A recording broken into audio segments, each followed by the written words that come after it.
Hello everyone, and welcome back to the ARPA Highlight Series. I am Cameron McLaughlin, the Equity and Engagement Coordinator in the People and Belonging Department, and I'm thrilled to have you join us today. The ARPA Highlight Series is here to shine a light on the amazing programs and resources made possible through Athens-Clarke County government's allocation and distribution of ARPA funds. Our goal is to educate and inform our community about the impactful work being done, the lives being changed, and the opportunities being created thanks to this vital funding. In this episode, we're reflecting on the ARPA-funded impact the CNC Athens program had on the success of Destined Inc. and its mission to empower youth through mentorship, leadership development, and academic enrichment. This initiative is helping young people unlock their potential, build self-confidence, and chart a path towards purposeful futures. We'll explore how the program is shaping tomorrow's leaders in Athens, the unique challenges local youth face, and the lasting influence of intentional support and guidance in building brighter futures. So sit back, relax, and get ready to be inspired by the stories and insights we will be sharing with you. My name is Dr. Tawana Smith-Maddens. I'm born and raised here in Athens, Georgia. Left for 20 years, came back, and wanted to continue to give back to the community. And my sisters and I, we started what was Expert Readers in 1999, and then we later changed the name to Destined because of there seemed to be some type of bad feeling about the word expert readers, as though students couldn't read and they didn't really like that name. So that's why we changed it to Destined, meaning that it's already done. We know that there's greatness in our children, and so we that's our name, Destined Incorporated. And so we are here today because of I just want to share a little bit about our program. We had the opportunity to be a part of the Cultivating Capacity program with the city of Athens last year, and it really provided us with the tools necessary to build our board and to grow as a nonprofit serving young people here in Athens. So let's dive a little bit into Destined Inc. Let's talk about its mission and how it empowers youth and families here in Athens. Well, our mission is to ensure that children are able to read. That's our mission, and we do that, in a holistic way, because we do realize that through our now 26 years that, it's not always about a child's academic, performance or deficiencies, but it could include, in addition to learning, disabilities, it could include societal factors, that will hinder children sometimes from being their best, because they're dealing with our children now, they're dealing with grown-up stuff, and so we are a holistic type of program where we really partner with our families. In fact, our motto is we succeed together and it works. And that motto is more so for our parents, because they're saying, hey, we're going to bring all that we have to the table, but we also expect you to bring all you have to the table. And don't worry about what you don't have. We are an asset-based organization. We come with what we do have, and then we fill in the gaps together as a partnership. And that's why we've been successful, because we really make sure that we garner a great relationship with our parents, and they know that we will support them, as they are going through other things, and we provide resources and things like that, so that they, are whole. Let's talk more about the CNC Athens program, and I know you touched on it a little bit in the introduction, but how did that program help support you all's vision and impact? Well, you would think, being in a nonprofit 20 plus years, that we would have it all together. Yes. Okay. But the reality is, when you are a community based, like we were born and raised here, we know all the families here, so we started this program out of love, out of passion, out of a need. And so, although, we have, some business sense, but truly, the ins and outs of running, the nonprofit at a level that's needed now as we're growing, because in the past, we worked directly with our families, and we worked with a few community members who believed in what we were doing, and we made it happen every summer from 1999 all the way to 20. When did we get our first grant? I think we got an ARPA grant in 2020. where we partnered with First AME Church.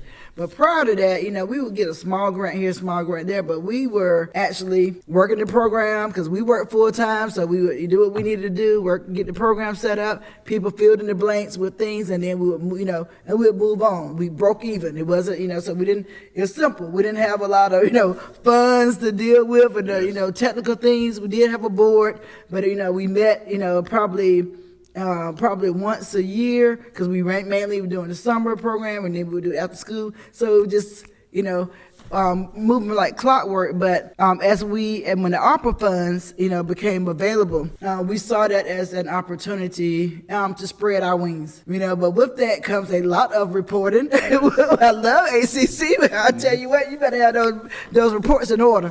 And so, a lot of, reporting, and then it makes you think, okay, where's our strategic goals? Where are we headed? What is our future? Because we were, it's not that we were content. It's just that we work full time. My sisters and I started this organization. One has since passed away in 1999, and so they're all educators. They all teach. I've always been in higher education or nonprofit, and so we all work full time. So it's more like, hey, we got that down to a science in terms of programming, but we realized some, deficiency when we began to apply for that first ARPA grant.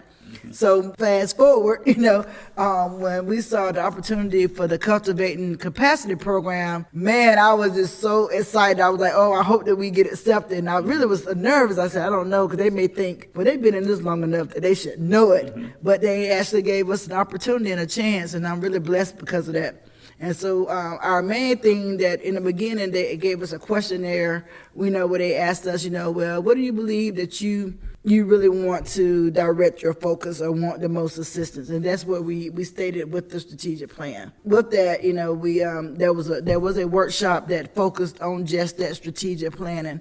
And so from there, our board got together, and we still, right now, we're working on it. So we hope to have it completed by September. So we began to look at our mission again, and then we, looked at our vision, and we thought about what are our values. And so it really just made us really think through the whys, moving forward and what we want to see in terms of growth. And so that was a great experience for me as the one who attended most of the workshops, along with our Chief Financial Officer, Daniel Elder. And then another workshop that was very helpful, and one that we didn't really think about a lot, was the one on volunteerism. Because we are we've worked with organizations in the past. Sometimes it works, sometimes it, but we are four sisters, kind of set in our ways. We got the education thing down pat, and so sometimes when people come in, it has been challenging.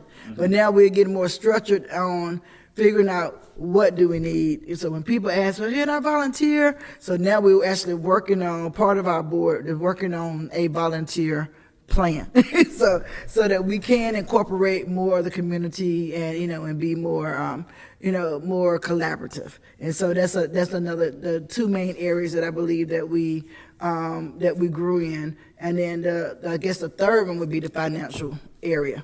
Make sure that we understand, we meaning the Chief Financial Officer, understand the financial laws, which he does, and so we've since gone to an automated system, automated payroll. So we are really, we really took everything to heart, and we are flourishing because of that program. You talked a little bit about the monthly reporting that you have to do with ACC Gov.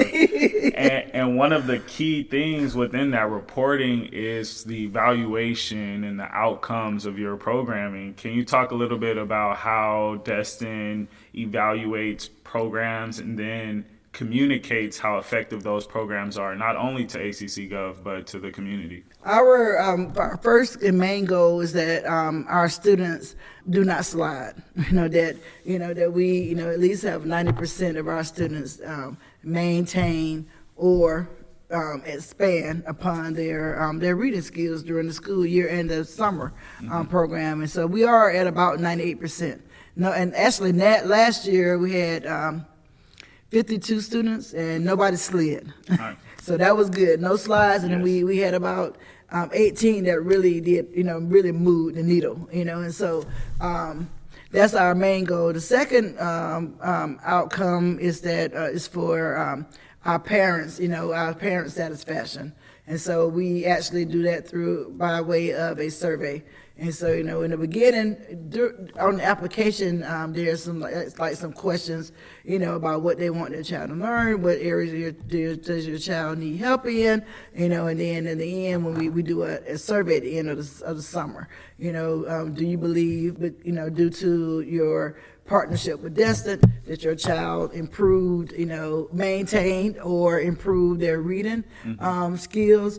Do you believe, and even we look at, behavior, do you believe that they learn? Because some of our programming, we've incorporated, social and emotional behavior, because over the last few years, we just have found, students having maybe behavior plans or discipline issues, which I would glad to say we don't have to really deal with a lot of discipline issues in here. We're pretty, straightforward and it's 1, 2, 3, and so, but we, but there are sometimes a few students, and so that is on there for that reason. Do you see a change? Have they taken into account some of the tools that have been brought forth with some of our partners who come in to share in that area? Those are our two main outcomes that we focus on. We try to keep it where, because our goal is they can read, and then of course long term we want, that's the foundation. If they can read, they can be able to apply it to any subject area. They'll be able to be better in their lifelong experiences and their career experiences. So those are the goals that we focus on. One word that I heard a lot was partnerships and community. Let's talk a little bit about how Destined has used partnerships and collaboration to help with programming. As I stated before, we're pretty structured, and so in terms of our socio-emotional component, we partner with Dr. Lakeisha Gant. She actually comes in and actually facilitates, those types of workshops. So she has a theme. I don't know the theme this year, and then she focuses on that with each of our children. And at the end, they do a survey on that. They also do some type of journaling or some type of art activity to show and demonstrate that they understand, whatever it is that she discusses. Last year, she talked about, expressing their emotions.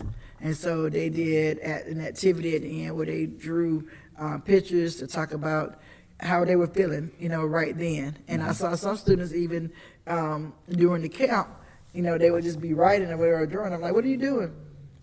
Well, I'm just feeling tired right now, so I'm drawing my emotions. So you think it's simple, but really that is a great tool to help students to instead of just going off, they may take that pause and say, what, let me sit down and write my thoughts out. Let me sit down and draw my thoughts out. And then so we also partner with Barbara Burnett, longtime partner. We partner with her, she partnered with us. The Rites of Passage program. We've been together. We've been partnering together over 15 years.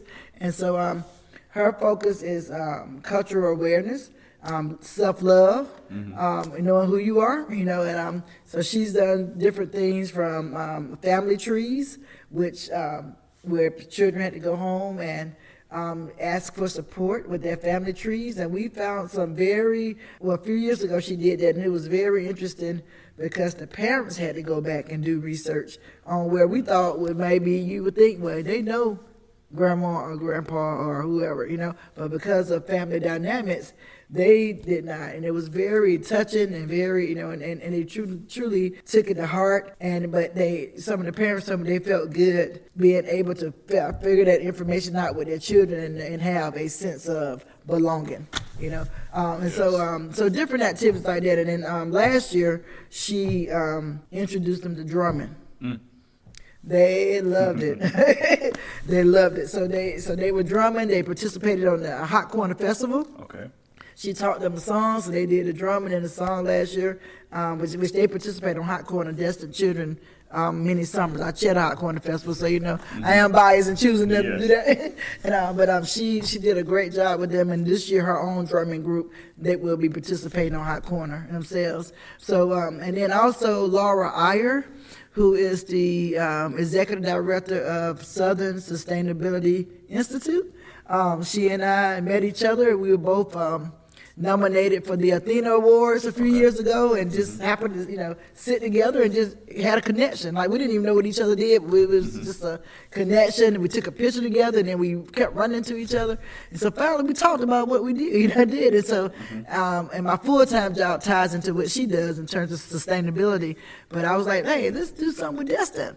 So we put together a curriculum called It's Electric. Oh, wow. So where we introduce students to energy, electricity, and then ways that they can work and share with their parents on how to save energy and lower the energy burden in a childlike way. And so the children loved it.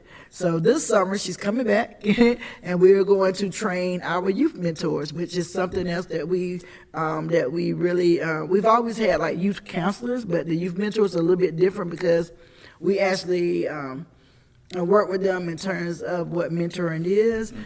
We give them a little bit more responsibility, where you're looking out for this young person, but we also incorporated, the fact that we also want them to have what they need. So I developed the Tools for Success class at the Career Academy when it first started. Taught all the CTAE teachers at that time. None of them are around now, I think. But also at Athens-Clarke first year program. So I'm using those tools and making sure that while our youth mentors are working with our children and our younger children in reading and literacy, there is time carved out where I work with them in life skills. And so, and also get back to partnering, bringing in people. So we have a lot of people come in, during the summer to talk about their careers. They either read with our children or they do an activity with our children. So we have a lot of people all over the community float in and out, And then also Quentin Green, he has he's a mortgage broker, but he was a youth mentor for many years. Our program, even through college, even through him getting into the mortgage business, he still volunteer with us to this day. We have a good alumni base like that, and they're solid with us. And so they come in and do a healthy, he and his father, they come in, and his brother, they come in and do a healthy snack activity every year, and also they do and then he comes back with his business partner, and they do a financial literacy class. I think he's going to do more than one this year. So we kind of we work with a lot of people. Stacy Smith over in ACC.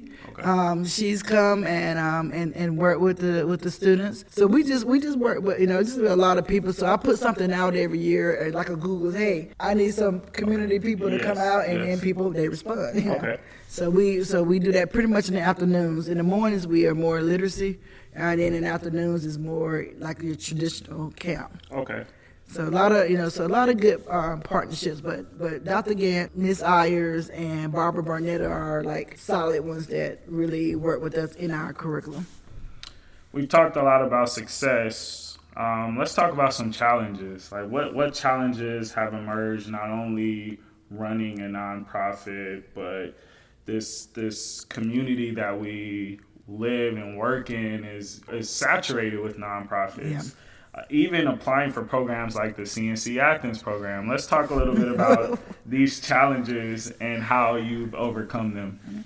Well, as I stated before, I'm a person, old school, grew up in Athens. My parents, we're not rich, what I'm saying? We grew up out in this area that you're in right now, out here, near Core Middle School. And on Pitter Road, which kids teased us, they called it Pitiful Road, and because they thought that we were, in a financial deficit, but we didn't know that we were. We were blessed to have, solid parents, who encouraged us, who put us in the right places, and so with that came, building relationships. And I'm a relationship builder, and that's one thing that is a plus, is that my sisters and I have always been very active in the community, and so people pour into us, they want to support. So building relationships, I think, has been key.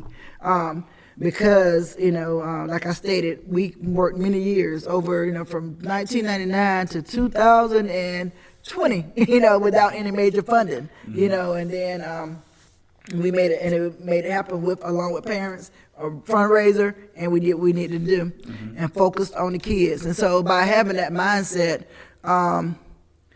I would say I don't really see challenges as much, but more like, I could say, that what happens is enhancements. But because by being able to get, a grant, and for us, 50,000 would be a lot. We were blessed to get 150,000 the first time around in our partnership with First AME Church, and we were able to do more. We were able to provide our young people with more exposure, we had field trips, and so something that we only may have been able to have one field trip all these years, but then we were able to have 3 field trips, Okay. Even bring in, people like, who didn't charge a lot, like magicians I had a friend of mine who was a magician, and he's an educator, but a magician. So what he did with the magic show was educational, and we didn't charge a whole lot, but having like little, being able to, say, hey, let me give you $1, do this, you over here. See, before we didn't have any extra, and so we pretty much paid our youth counselors, and that's our thing is focusing on the young people in the next generation. That's what's in our heart and DNA to do. So financially, we could always use more money to do more things, but we've stayed true to literacy. And partnering with parents and making sure they knew that they had some support, and so, but financially, that would, would have been a challenge. The other thing is, as you were stating, I hear it all the time, there are so many nonprofits in Athens. Yeah, there are a lot of nonprofits in Athens, but we target the rural community. We serve all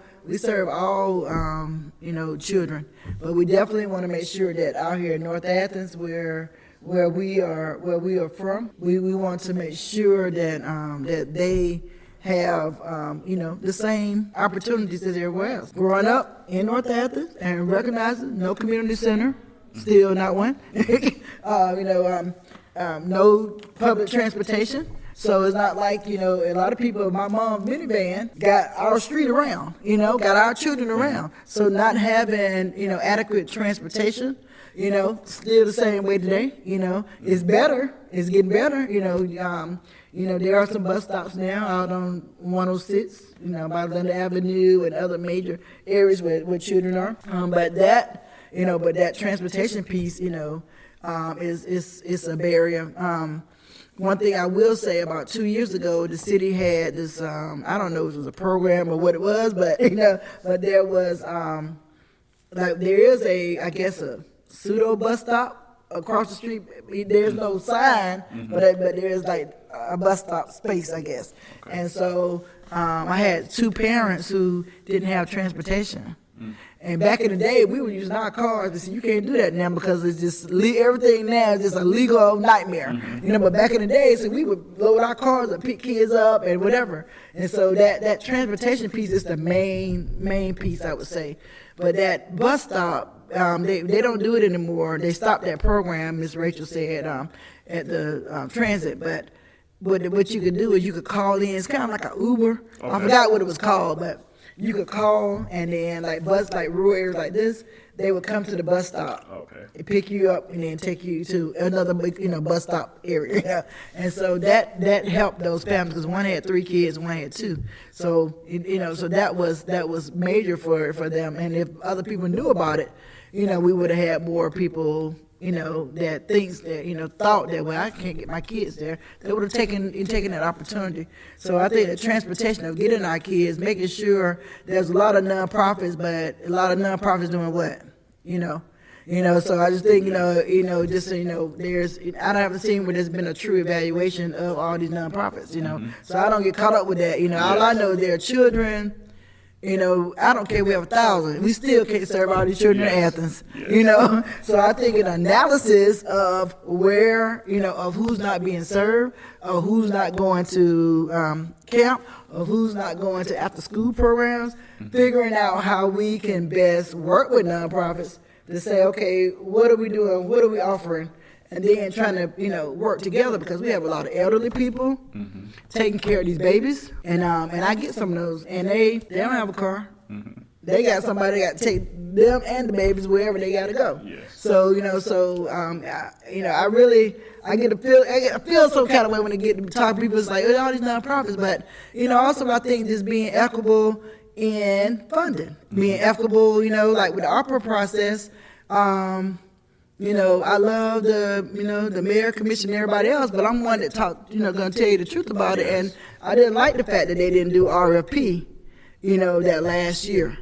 They just gave the funding to 2 big organizations. They can't serve all the children, and they're definitely not out here serving these rural kids. Yes. And so it's not personal, it's about these babies that are out here. I want them to have the same avenue, because if we're talking about we want to prevent crime, and if they don't get skills, if they don't get exposure, if they don't get opportunities, you think that means because they're in the country that they gonna be more creative? We were creative as a mug in the country, So just making sure that we find ways to, give all students an opportunity and put a focus on the rural areas where there's no transportation, no buses, and not an area that may have about 2 and 3 community centers already. We want to add more to that area when we don't have anything out here. So I know I got on a tangent on that, but that is my biggest thing. I believe in collaboration. I love all nonprofits, but I am for the children, and I just want to, that opportunity that we had with that ARPA funds, I felt like it could have been better utilized, with some type of analysis on the front end, and then talk to all nonprofits, I hope that answered your question. Oh, you definitely But that's a hot spot for me. You definitely did, and I know we're running close to time. Yeah. I just have a couple more, maybe 3 or so more questions for you. We talked a lot about like community, some successes, some challenges, but we haven't really quite talked about the future. What does the future of Destined Inc. look like? Well, our future is we want a school. We want to take it a little higher. We want an opportunity for the students who suffer the most, who are struggling the most. And what that looks like, definitely pre-K, and then expansion up as needed. And that could include a Saturday school. But we want to, our future is to provide more. And we're actually working on that right now. I just can't say too much, And so we're hoping definitely in the North Athens area. All right, that's our goal, is that we want to make sure that the rural kids get the same opportunity. We accept all kids, but we want to make sure that the rural kids are not left out, so that there is a balance, because, where's all the industry, where are all the plants and stuff going? Right in the North Athens. So how are you going to have that when you don't even have avenues for the babies right around here to learn, grow, and be what we need? Because at the end of the day, we have to have educated people when these plants even choose to come here. And so investing in all of them, and so doing what we've been doing, but taking it up and expanding more, and also replicating where we can. Because this summer we normally serve 45 to 50 people. We've always served about 45 to 50 since 1999. And then last year we had 52. The year before that we had 60. And then this summer we're at 68. And that's because I didn't close the portal. I tried to close it at 60. We want to be efficient, and successful. We're not about just numbers. So, we want to be able to replicate like the, literacy part to other places, maybe churches, who want to do something similar. Because a lot of people are like, no, I really want my child to be at Destin because, my friend was there and her child, I want to read it, I want the literacy. So finding ways to share out, to replicate, what we're doing and partner with other places so that children will be able to get that reading portion during the summer. What advice would you give to other grassroots or youth-focused organizations that is considering government funding or even programs like CNC Athens? Well, the first thing is be true to your passion. You cannot be everything to everybody, because a lot of times we get pulled, hey, because I appear to be I'm a multitasker, I'm all over the place, but you can't bring that into that spirit into your nonprofit. Like, figure out what your mission is, what your values are, what your goals are, and then anything else, don't just apply just to try to work around the grant. Like, I don't do that. Like, I see a grant, somebody's like, but Tony, you can just, all you gotta do is add this. No, because, our focus is this. Yes. So make sure that when you are applying, apply to what aligns with your program so that you don't trip yourself up and start doing, you're doing double work and, you're all over the place and it shows up in your reporting and everything else when you're not focused and zoomed in on doing what you say you're going to do. So say what you're going to do and do what you say. That's my best advice. And then also another tool that we got was the nonprofit. I forgot the name of it.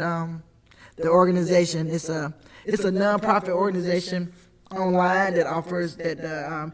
But through our relationship with the city, we were able to get a year worth of training through this organization. I forgot the name, but so like get any education you can. That's one thing. Like I'm an educated person in terms of self. Like I'm always reading. I fill in the. Another thing is I fill in the blanks. Something comes up, I'm gonna read, study, whatever. So try to be educated about your particular industry. How things changing, like we're reading, right now everybody's the science of reading. So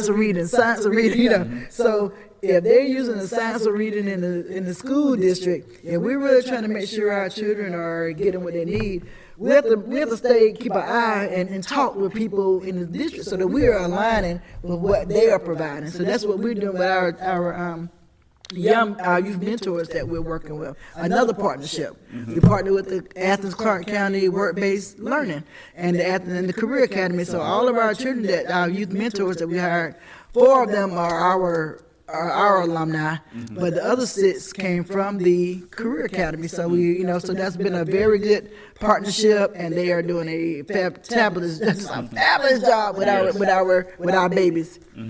So, how can local community potential partners get involved in supporting Destined's mission and initiatives? Just give me a call. Again, Dr. T is who I'm called in the community. My number is 706-461-6678. That is my number. So please, give me a call and let's have some coffee, tea, whatever you want to get. Let's go get it and sit down and talk about it. And I would like to add one other partner that's new, the Sheriff Department. Okay. So I will be working with the Sheriff Department this summer. So I've asked Sheriff Lucia Fleming, who is the new Community Development Director. So what we're going to be doing is I asked her she come the first week of camp. So she's going to come in and she's going to come in several times to talk about making good decisions, and things like that. And so at the end, children who have, they're going to be challenged to do well during the summer and improve their behavior. And then we're going to be coming up with some type of award, when they come back, the sheriff office come back, because we want them to see police, sheriffs as friends. They're not always, you may have seen them pick up someone in your family, just, being real or seeing things on television, but we want them to understand that people in service areas, that's why we really reach out to service people. They are our friends. They are here to serve and help. So we're excited about that. Thank you so much for your time. Thank you. Thank you for joining us on this episode of the ARPA Highlights series. We hope you gained valuable insights into the impactful work of Destined Inc. This initiative is helping youth discover their purpose, develop critical life skills, and grow into confident leaders through mentorship, enrichment programs, and academic support. A special thanks to Dr. T, co-founder of Destined Inc., for taking the time to share details about the program and the broader vision behind this effort. Her insight and dedication reflect a deep commitment to empowering young people and building a stronger, more resilient community. Be sure to tune in to future episodes as we continue to highlight transformative projects and resources benefiting Athens-Clarke County. Until next time, take care and stay informed.